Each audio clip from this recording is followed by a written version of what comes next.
जम्मू और Kashmir administrative council की तरफ से मंजूरी मिलने के बाद सोशल वेलफेयर महकमे की तरफ से ज़रूरी एसआरओ भी जारी हुआ था, जिसके बाद सभी लोगों की तरफ से ये सवाल पूछा जा रहा था कि पहाड़ी एथनिक ट्राइब से जुड़े हुए लोगों को कब शेड्यूल ट्राइब सर्टिफिकेट्स हासिल होने जा रहे हैं और कब ये लोग ऑनलाइन पोर्टल पर इन सर्टिफिकेट को हासिल करने के लिए अप्लाई कर सकते हैं।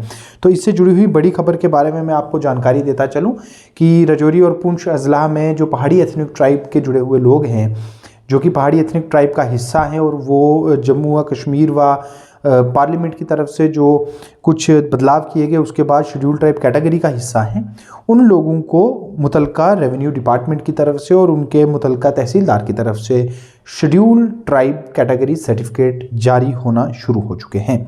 आज राजौरी और पुंछ अजला में कुछ एक लोगों को ये सर्टिफिकेट दिए गए हैं और इस वक्त हमारे साथ इस पूरे मामले पर बात करने के लिए assistant commissioner revenue Rajouri Jahangir Khan साहब हैं, जो कि हमें पूरी तरह से जानकारी देंगे कि किस तरह से एक शख्स एसटी कैटेगरी के लिए अप्लाई कर सकता है। सर, शुक्रिया अपना कीमती वक्त हमें देने के लिए। सर, जिस तरह से लोगों का काफ़ी सवाल था कि कब पहाड़ी एथनिक ट्राइब से जुड़े हुए लोग एसटी कैटेगरी सर्टिफिकेट के लिए अप्लाई कर सकते हैं, तो आज जो है कुछ लोगों को सर्टिफिकेट इशू होना भी शुरू हो चुके हैं। क्या सर आप हमें प्लीज़ इसके बारे में ब्रीफ कर सकेंगे? हाँ, जैसे कि आपको पता है कि हमारी जो है जिसमें अपनी गद्दा ब्राह्मण हो गई, पागरी ट्राइब होगी, पहाड़ी एथनिक ग्रुप हो गया और कोली हो गए, ये नए रिजर्वेशन को 10% दी गई है एज ए शेड्यूल ट्राइब तो जम्मू एंड कश्मीर में। तो अब इनके जो कास्ट सर्टिफिकेट थे वो इशू हो रही है हमारे तहसीलदार के ओर पे एंड पे। इसलिए बेसिक जो मैन चाहिए हमें जो फॉर्मेलिटीज, उसमें कोई ज्यादा फॉर्मेलिटीज नहीं है। एक तो आपका आधार कार्ड आ जाएगा, राशन कार्ड आ जाएगा, डोमिसाइल सर्टिफिकेट आ जाएगी, स्टेटमेंट ऑफ नंबरदार चौकीदार जो करता है उनकी भी लग सकती है, ये एप्लीकेंट के एंड पे है सर। उसके बाद पटवारी पूरी कर लेगा और रेवेन्यू डॉक्यूमेंट है जिसमें किसी की कॉस्ट जो है वो सेटल करनी है, जिसमें गिरदावरी हो गई, जमाबंदी हो गई, शजर नसर हो गया, तो या एग्जिस्टिंग जो पहाड़ी सर्टिफिकेट है किसी के पास, वो भी उसका एक सबूत है कि ये बंदा पहाड़ी एथनिक ग्रुप से बिलोंग करता है सर। तो इसमें ये जो ही प्रोसीजर करके ये ऑनलाइन ही है, ऑनलाइन अप्लाई करना है लोगों ने पोर्टल पे और इसमें भी 15 दिन का टाइम होता है अदरवाइज PHGA में, तो इसमें ज्यादा टाइम लगता नहीं है। तो ये वेरिफिकेशन जस्ट ये सर्टेन करना है कि बंदा पहाड़ी ट्राइब से बिलोंग करना चाहिए, तो ये सर्टिफिकेट इनको दी जाती है। सर जिस तरह से जो बाकी जिन ऑनलाइन सर्विसेज के लिए हम जिस तरह पोर्टल पे अप्लाई करते हैं, इसका भी वही प्रोसीजर रहेगा?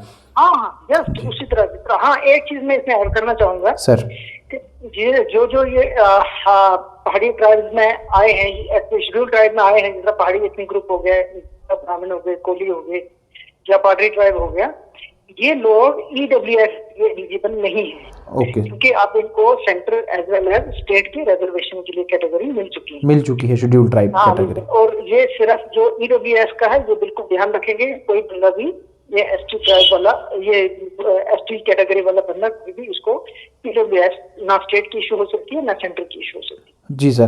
तो सर इसके अलावा क्या राजौरी डिस्ट्रिक्ट में सभी तहसीलदार जो हैं वो अब इशू करना शुरू कर चुके हैं इस सर्टिफिकेट को पहाड़ी एथनिक ट्राइब के लिए? लोगों ने जो ही पोर्टल ओपन हुआ तो लोगों ने इसमें अप्लाई करना शुरू कर दिया और हमने अपने तहसीलदार साहिबान को सबको बता दिया आफ्टर प्रॉपर वेरिफिकेशन, अपने आप को पूरा सेटिस्फाई करके कि ये बंदा बिल्कुल ये पर्टिकुलर कास्ट से ताल्लुक रखता है, चाहे पहाड़ी ट्राइब एथनिक ग्रुप है या गदा ब्राह्मण है, कोली है, कोई भी है। जी सर। तो उसकी वो सर्टन करनी है रेवेन्यू एक्सट्रैक्ट से, मैंने पहले बता दिया, जमाबंदी, गिरदावरी या आपके शजर सब जो होता है उससे भी ये कास्ट जो है मालूम कर सकते हैं किससे बिलोंग करता है बंदा। तो इसमें कोई ज्यादा टाइम नहीं लगना, मैंने पहले बता दिया, क्योंकि इसमें आसान है काम, क्योंकि इसमें इनकम बार भी कोई ऐसा कि नहीं है ST SC में।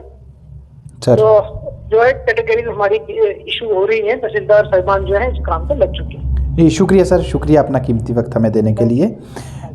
ये आपने सुना, ये जहांगीर खान साहब थे जो कि असिस्टेंट कमिश्नर रेवेन्यू यानी कि एसी रेवेन्यू राजौरी हैं। इन्होंने साफ बताया कि राजौरी ज़िला में सभी तहसीलदार हजरात को ये हिदायत जारी की जा चुकी है कि वो पहाड़ी एथनिक ट्राइब से ताल्लुक़ रखने वाले जो भी लोग हैं उन्हें शेड्यूल्ड ट्राइब कैटेगरी सर्टिफिकेट जारी करना शुरू कर दें।